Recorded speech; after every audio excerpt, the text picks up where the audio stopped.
The morning my sister walked back into the building, I knew something was about to break. Not in a dramatic way, not with shouting or slammed doors, just enough to change the angle of everything we'd been balancing. I was in the second floor conference room, the one with the glass wall overlooking the main loading bay, when Miriam cleared her throat behind me. Miriam didn't interrupt me unless she had to. She had worked for my father for 20 years, and she'd learned the same survival language I had: timing, tone, restraint. "She's here," Miriam said. She didn't say Rachel's name. She didn't have to. For a few seconds, I kept looking down at the warehouse, as if the forklifts could offer an answer. Two drivers were arguing near Bay 3, their hands doing more talking than their mouths. A pallet of boxed valves waited near the yellow line like it was holding its breath. The place looked the way it always did: busy, loud, ordinary. My chest didn't feel ordinary. "Send her in," I said, and then I regretted how calm my voice sounded, because calm can be a mask or a weapon, and I wasn't sure which I was using. Rachel walked in like she'd never left. Same posture, same ability to make a room feel smaller by occupying it confidently. She wore a coat I could never justify on my salary without feeling guilty, her hair pulled back, her expression composed in a way that read as professional, but also, if I was being honest, prepared. Prepared for what? "Danny," she said, smiling like a truce. "Rachel," I answered, careful not to give her a warmer welcome than I felt. We stood in the middle of the room with the company logo etched into the glass behind us. It was a strange backdrop for siblings. My father had commissioned that logo after our first expansion, proud like it was a family crest. I used to think it meant legacy. Now it felt like surveillance. "I heard you were back," I said. "I am," she replied. "Permanently." That was the moment I should have asked the obvious questions. Why now? Why permanently? What do you want? Instead, what came out of my mouth was the safe sentence, the polite sentence, the one you say when you're trying to pretend the air isn't charged. "Dad would have liked that." Her smile twitched, just a flicker, like she'd been expecting that specific reference and didn't like what it implied.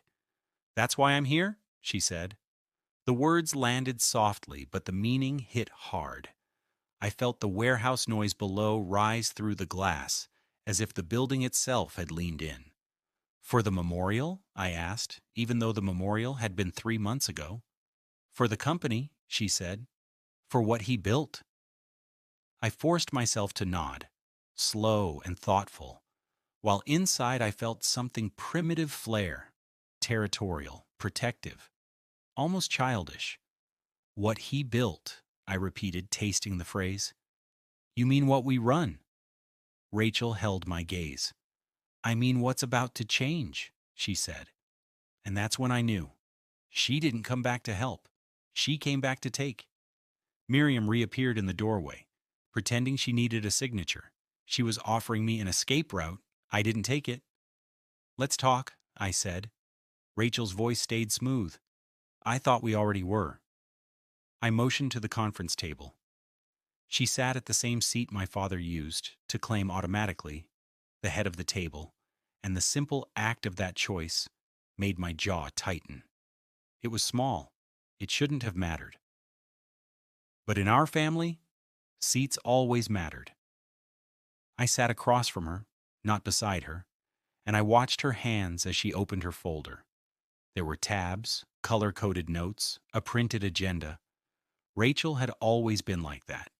Even as a kid, she organized her school supplies like she was preparing for trial. I was the one who kept things in my head and fixed problems in motion. Dad had praised me for that. He'd called it instinct. Now I wondered if he just liked how it made me easier to direct. "I've reviewed the last 2 years of financials," Rachel said. "I've also spoken to 3 board members. I want to schedule a strategic review." I kept my face neutral. "We're in the middle of a supplier renegotiation. This isn't the moment for—" It's exactly the moment, she cut in, still calm. Danny, I've been gone. That doesn't mean I'm blind. The company is carrying inefficiencies you've normalized. Inexcusable inefficiencies? I asked. Costly ones, she said, and cultural ones. That word, cultural, made my throat go dry, because culture was what people attacked when they couldn't pin you on numbers. Culture meant leadership. It meant me. Dad made me interim CEO for a reason, I said, then hated myself for invoking him like that, like a shield. Rachel didn't blink. Dad made you interim CEO because you were here. That's not the same as choosing you. The sentence was surgical. No raised voice, no cruelty, just precision. I felt a heat in my chest. Anger, yes, but also fear, because her point was plausible, and plausible is harder to fight than false. You've been back for 10 minutes, I said. Maybe I should wait my turn? She offered, tilting her head. Is that what you want to say? I swallowed. I didn't want to say it, but the truth was uglier. I wanted her to leave again. I wanted things to go back to the version of reality where I didn't have to compete for what I'd already been carrying. I want stability, I said carefully. We have staff, families, contracts. We don't do experiments. Rachel's smile came back, but it wasn't warm. You think I'm an experiment, she said. That's interesting. I didn't answer, because if I answered honestly, I'd have to admit something I hadn't said out loud yet.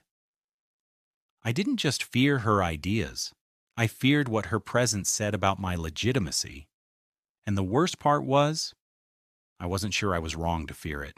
People who haven't lived inside a family business always imagine the inheritance is about shares and houses and numbers on paper.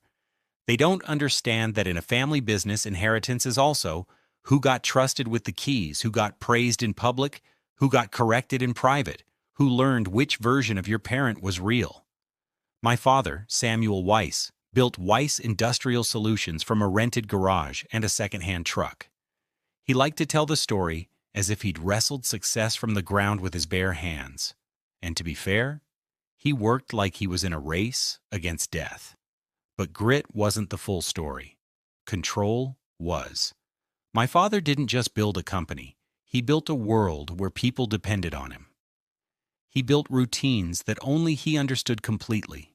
He built loyalty like infrastructure. And he raised me inside that world as if it was my inheritance. When I was 22, I joined full-time. I started in the warehouse, not because Dad believed in paying dues, but because he believed in seeing who you were when you were tired, cold, and underestimated. He watched me quietly. When I didn't complain, he called it strength. Rachel was 18 then, already accepted to a university that sounded like a prestige brand. She was brilliant in a way that made people feel either impressed or threatened. Dad said he was proud of her, but pride has different tones. With Rachel, it was admiration, slightly distant. With me, it was approval, constant. She left. I stayed. By the time Rachel moved overseas for her master's degree, I was managing operations. By the time she chose to stay abroad after graduation, I was sitting in executive meetings. By the time her calls became less frequent, I was the one Dad relied on for contracts, schedules, hiring decisions, supplier relationships. I wasn't just an employee. I was the extension of his will. When Dad got sick, he didn't soften. He tightened. No dramatic hospital speeches, no heartfelt apologies, just a slow transfer of responsibility to me, and a slow withdrawal of information from everyone else. At first, I interpreted it as trust. Later, I would understand it was also strategy. After Dad died, the board confirmed what everyone expected. I became interim CEO. Interim, temporary, until the leadership structure is finalized. I remember sitting alone in Dad's old office the first week, staring at the leather chair he used to sit in like it was a throne. I didn't sit in it at first. I told myself it was respect. I told myself I didn't want to play king. But I also didn't want to be seen as trying too hard. Power is like that. It makes you perform even when no one is watching. Then Rachel emailed the board. Subject line: Strategic Positioning Review, Q1. She copied me. That detail mattered. Copying me signaled courtesy. It also signaled legitimacy, like she didn't need my permission to speak to the board, like she was already a stakeholder in the conversation. She arrived in person 3 days later, not for the funeral, not for grief, for business. And it was the first time I wondered, in a way that made my stomach clench, had she been waiting? Not for Dad to die, but for the gap he would leave? A week after Rachel's return, I overheard two managers in the hallway. "She's sharp," one said. "She's dangerous," the other answered. I pretended not to hear. I kept walking. I smiled at someone in accounting. I signed a delivery authorization. And all day, I felt like I was walking through a building that had started to lean in a direction I didn't choose. The first board meeting Rachel attended as family stakeholder was the moment I realized she didn't need to shout to take space. She just needed silence. The boardroom was cold, even with the heat running. The windows looked out over the parking lot like a witness stand. The board members sat the way they always did. Two on my side, two neutrals, one who pretended to be neutral but wasn't. Rachel sat near the center, not at the head, but angled in a way that made everyone face her when she spoke.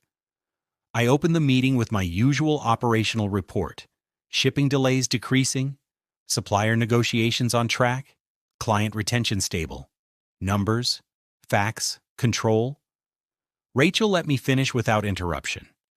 She nodded at the right places, like someone attending a performance she'd already reviewed. Then she spoke. "I appreciate the stability," she said, "but stability isn't the same as health." I felt the shift immediately. Health implies diagnosis. Diagnosis implies authority. "We're profitable," I said. Rachel didn't challenge that directly. She chose a more dangerous angle, the human one. "How many mid-level managers have we lost in the last 18 months?" she asked. Martin cleared his throat. 7. "And our average onboarding time for replacements?" Rachel pressed. Miriam, who wasn't supposed to speak, glanced at me. I nodded reluctantly. 6 months, she said quietly. Rachel turned to the board as if she'd just uncovered a leak. 6 months, she repeated. "And our internal engagement survey, if we can call it that, shows a pattern. People don't trust leadership transparency. They feel decisions happen in closed rooms." Her eyes flicked toward me for half a second. She didn't accuse. She didn't need to. The implication hung there like smoke. One of the neutrals, Janet, leaned forward. "Daniel, is that accurate?" My throat tightened. "We've had turnover, yes, but we're in a competitive market. People chase salaries. It's not just salaries," Rachel said. "It's predictability. It's whether people feel safe speaking up." Safe. I hated that word in a business setting. Safe was what you said when you wanted to undermine someone's authority without using the word fear. "We have an open door policy," I said. Rachel smiled faintly. "An open door is not the same as an open environment."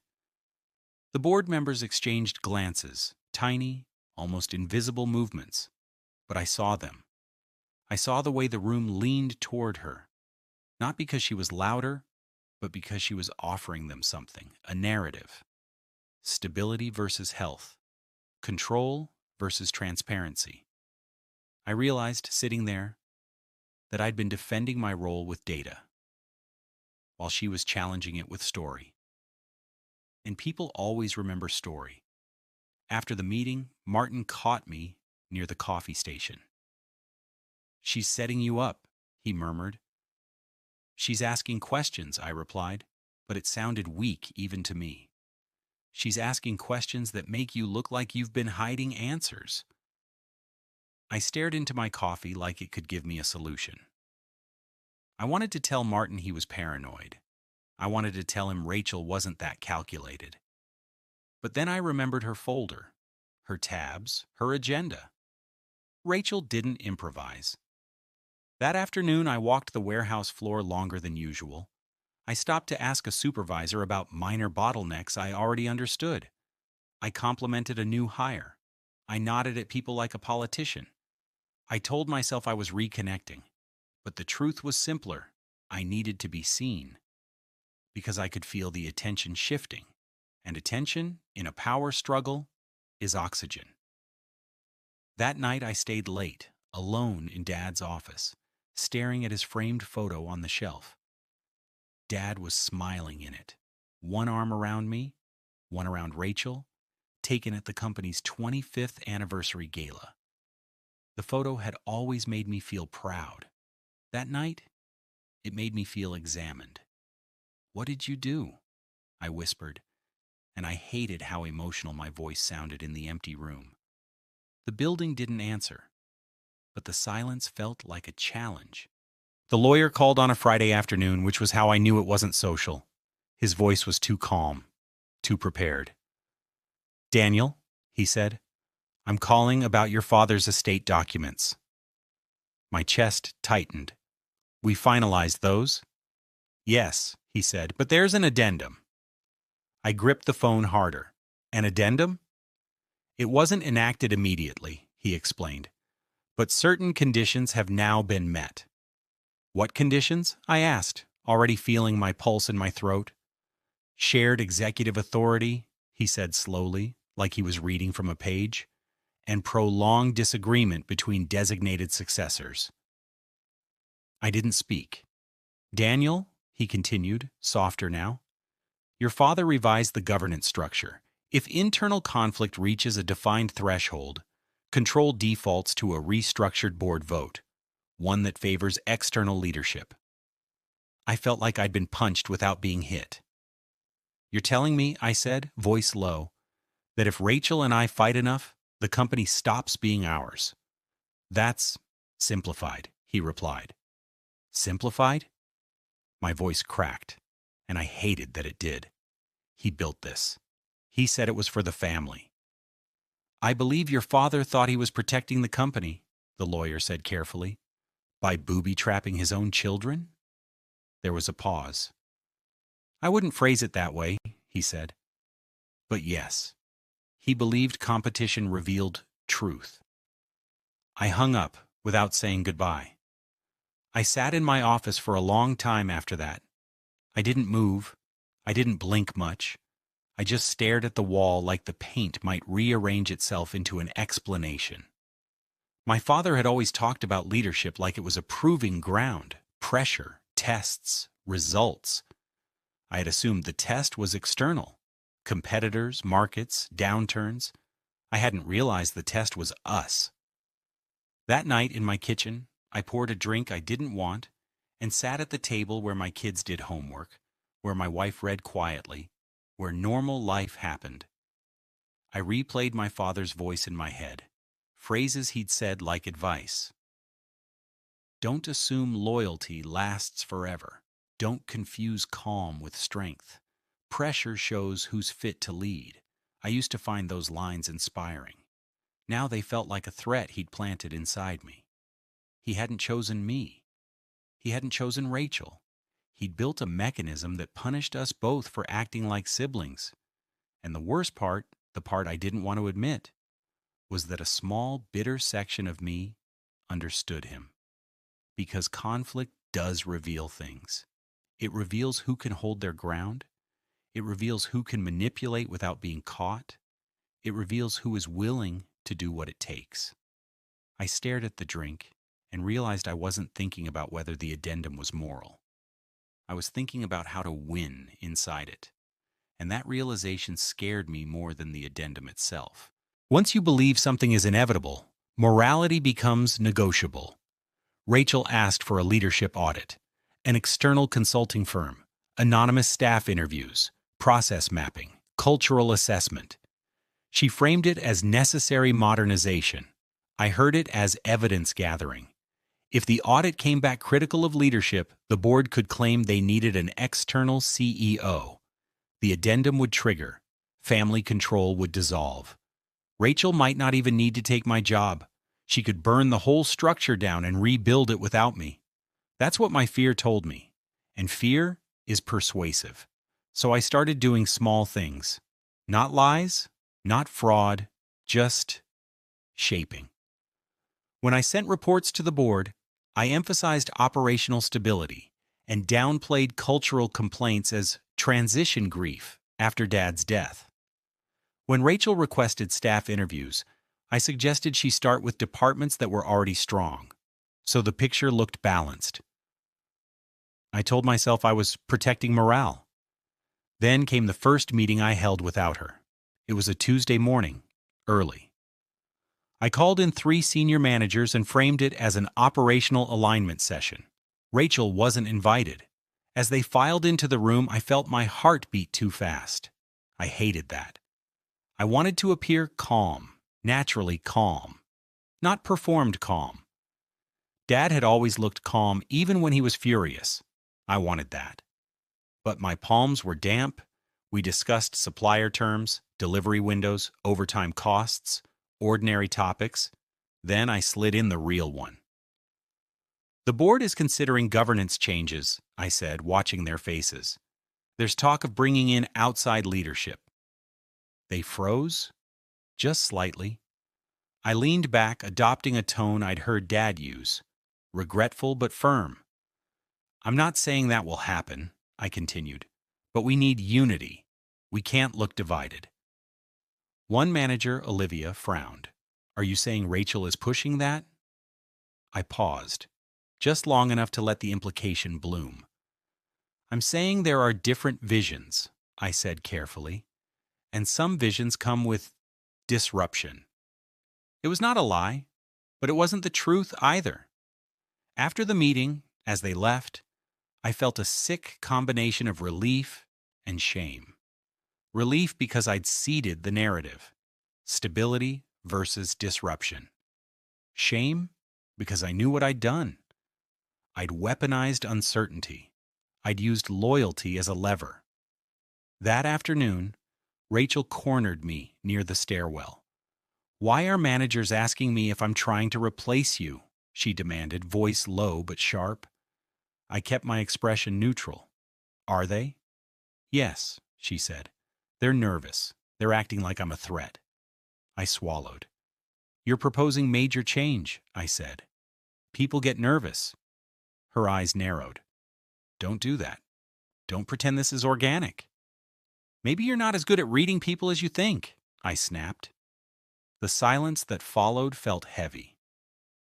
Rachel's face didn't change much, but her gaze shifted, like she was looking at a version of me she hadn't expected. I didn't come back to fight you, she said softly. I came back because I thought Dad's company deserved better than stagnation. And I think it deserves better than arrogance, I shot back. That landed. I saw it in her posture, the way her shoulders stiffened. Then she said something that chilled me more than any insult. This isn't about me, she said. It's about what you've made yourself. I wanted to respond with anger. Instead, I heard the ugly truth under her words. She believed I'd become my father, and she didn't mean it as praise. The next few weeks were quiet in the way storms are quiet when they're gathering. Rachel kept pushing for the audit. The board kept asking for more clarity. Staff started watching us the way people watch a family argument in public, pretending not to, but tracking everything. The company didn't slow down. Orders still shipped, machines still ran. But the air changed. I could feel people choosing sides without saying they were choosing. One afternoon, Miriam brought me a folder and hesitated before speaking. I'm not supposed to tell you this, she said. My stomach dropped. Tell me what? She lowered her voice. Rachel asked for access to Dad's private correspondence files. I stared at her. Those aren't operational. I know, Miriam whispered, but she said she needs context. She said, she thinks there are things you don't know. That night I drove home in silence. I didn't turn on the radio. I didn't call my wife. My thoughts felt too loud. There were things I didn't know. That was the point of my father. He kept parts of himself behind glass. He let you see what he wanted you to see. And I'd spent my whole adult life believing I was the one person he didn't do that with. Rachel's request threatened that belief, so I did something I'd never done before. I went into my father's old personal file cabinet, not the operational one, the private one. It was in a locked storage room behind the executive offices, dusty and untouched since the funeral. I had the key because I had all the keys now. I told myself I was protecting the company. I told myself I was preventing Rachel from weaponizing private information. I did not tell myself the simplest truth. I wanted to know what she might find before she found it. I opened the cabinet. Inside were folders, letters, handwritten notes. Some were labeled with dates, some with names, some with nothing. I pulled a folder marked Governance. My breath caught. Inside were drafts of the addendum, notes in my father's handwriting, underlined phrases, margins filled with terse statements like he was arguing with himself.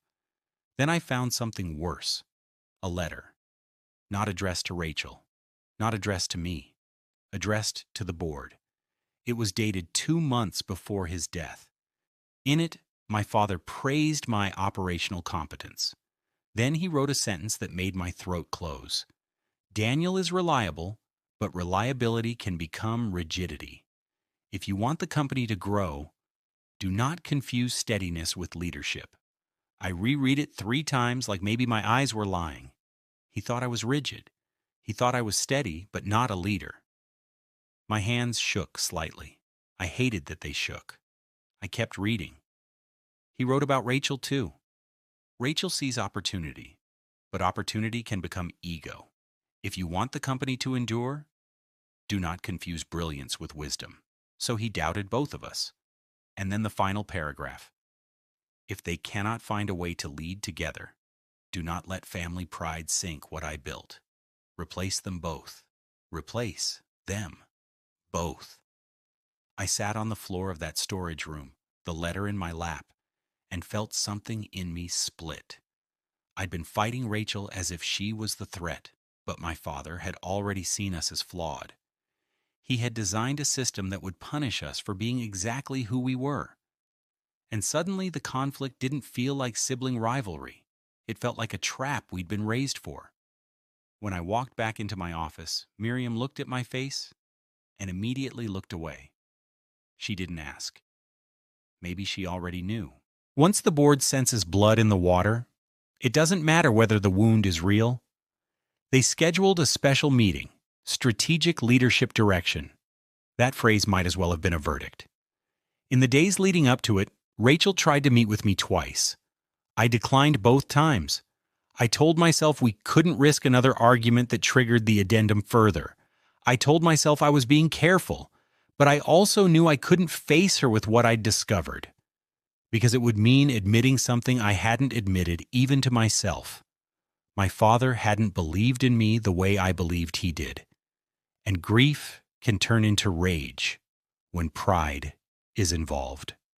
The board meeting was held in the larger conference room, the one used for annual reviews. The room was full, board members, senior managers, legal counsel. Rachel and I sat side by side for the first time since she returned. We didn't look at each other. Janet opened with practiced neutrality. We're here to discuss leadership stability and company direction. Stability. That word again. I felt my jaw tighten. Rachel's posture stayed composed. They brought in an external consultant, the same firm Rachel had recommended. The consultant talked about cultural friction, leadership alignment, risk of internal division. Then the legal counsel spoke about governance triggers My heart pounded. So Rachel had found it too. Or the board had. Either way, we were past subtlety. The board chair looked directly at me. "Daniel," he said, "you've kept the company stable. We respect your contribution. But we need to ask, can you lead this company into its next stage?" The question was dressed as professional inquiry. It felt like a personal accusation. I glanced at Rachel, just once. She was looking straight ahead, face unreadable. I wanted her to defend me. I hated that I wanted it. I cleared my throat. "I've led it through a transition after my father's death. We're profitable. We're delivering. We've held steady." Rachel turned slightly toward me. "And steady isn't the same as healthy?" she said almost gently. I felt heat rise behind my eyes. Anger. Humiliation. A strange grief that had nothing to do with Dad's death and everything to do with what he'd written. "I've protected this company," I said, voice sharper than I intended. Rachel's tone stayed calm. "And in protecting it, you've kept it closed." I stared at her. "You came back and acted like you knew better than everyone who's been here." Rachel's eyes finally met mine. "I came back because Dad's system is breaking people, and you've normalized it." The room went quiet. I heard a faint buzz from the lights. I felt everyone watching us like this was the real agenda all along. Then the board chair spoke. "This is exactly what concerns us," he said. "We can't have leadership at odds. We need a decision." The legal counsel slid a document forward, a motion to appoint an external CEO. My stomach dropped. Even though I'd seen it coming, the finality of it made my hands go cold. Rachel's face stayed composed, but I saw her swallow. And for the first time, I realized she wasn't enjoying this. She wasn't winning. She was, like me, being evaluated. The vote was quick, professional. One by one, hands rose. Not unanimous, but enough. The motion passed. I didn't remember standing, but suddenly I was on my feet, chair scraping against the floor. "This is my father's company," I said, and my voice cracked on the word father. The board chair's expression softened just a fraction. "It's the company your father built, and we're honoring that by ensuring it survives." Survives. That word hit like a cold splash, because survival was what I'd been fighting for. And now survival was being used as the reason to remove me. Rachel stood slowly, and I expected her to argue, to fight, to seize the moment. Instead, she looked at the board and said quietly, "You're making the same mistake he made." The board chair frowned. "Rachel, you're confusing control with strength," she said. And I felt something twist inside me, because those were my father's words. Rachel turned toward me then, and for a second, her composure cracked. "I didn't come back to take your job," she said softly. "I came back to stop this place from eating people alive." I wanted to snap at her. I wanted to blame her. I wanted to say, "You started this." But the truth was, I'd participated. I'd sharpened the edges. I'd pushed the narrative. I'd crossed lines. Rachel picked up her folder, closed it neatly, and walked out of the room without another word. I watched her go and realized I didn't know whether I'd just lost my sister, my father's approval, or my own identity. Maybe all three. The external CEO arrived 3 weeks later. His name was Thomas Klein. He had the kind of calm confidence that came from never having to fight family ghosts in boardrooms. He shook hands, listened, asked good questions, and never once spoke like he owned the place. That was what made people trust him. The board reassigned me officially to Chief Operations Officer, a promotion on paper, a containment in reality. They praised my institutional knowledge. They thanked me for my stability during transition. They said I was essential. No one said leader. Rachel resigned 2 weeks after Klein's arrival. No big speech, no public argument. She sent a company-wide email thanking staff for their openness and wishing everyone success. She did not copy me. I reread her email 3 times anyway, like maybe there was a hidden line meant for me. There wasn't. The first month under Klein, the company felt lighter. Meetings had agendas that didn't feel like traps. People spoke up more. Klein asked questions without using them as weapons. He held managers accountable without humiliating them. I hated how effective he was. Not because he was wrong, because his competence made my years of sacrifice feel less heroic. If someone else could lead with less tension, what did that say about me? One night, long after everyone had left, I walked the warehouse floor alone. I listened to the machines, the forklifts, the hum of systems I'd kept running through grief and politics and my own stubborn pride. I told myself the company survived because of me. I also knew it survived despite me. Near Bay 3, I stopped and stared at a pallet of boxed valves waiting for shipment. Everything was labeled, organized, ready. It struck me then that I'd always been good at making things ready, prepared, controlled, stable. And maybe that was the same as leadership, only when no one challenged you. I pulled out my phone and scrolled through old photos until I found the one from the anniversary gala. Dad between Rachel and me, his arm around each of us. I stared at his smile. For years I'd believed it meant pride. Now I wondered if it meant something colder. Satisfaction. Like he'd already seen how it would play out. Because he knew us. He knew Rachel would push. He knew I would resist. He knew we'd both confuse what we wanted with what was right. And he built a system that turned that confusion into a weapon. I leaned against a steel rack and felt something in me soften, not into peace, but into clarity. Legacy isn't what you keep. It's what you pass on. And I had spent so long gripping the company like it was proof of my worth that I hadn't noticed the cost of that grip. My father's test hadn't revealed a winner. It had revealed damage. And I had to live with the fact that I wasn't only the victim of that damage, I'd been an architect of it. The next day, I came into work early and sat in my office before anyone arrived. I opened a blank document and typed one sentence. I need to stop confusing control with love. I stared at it for a long time. Then I deleted it. Not because it wasn't true, because I wasn't ready to let anyone, especially myself, see it yet. Outside my office, the building came alive. Voices, footsteps, the ordinary noise of a company that would keep moving no matter what any one person wanted. I straightened my tie, the same way I always did, and walked out. I was still here, still important, still needed.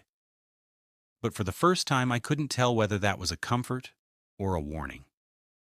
And that uncertainty, quiet, sharp, undeniable, was the most honest inheritance my father ever left me.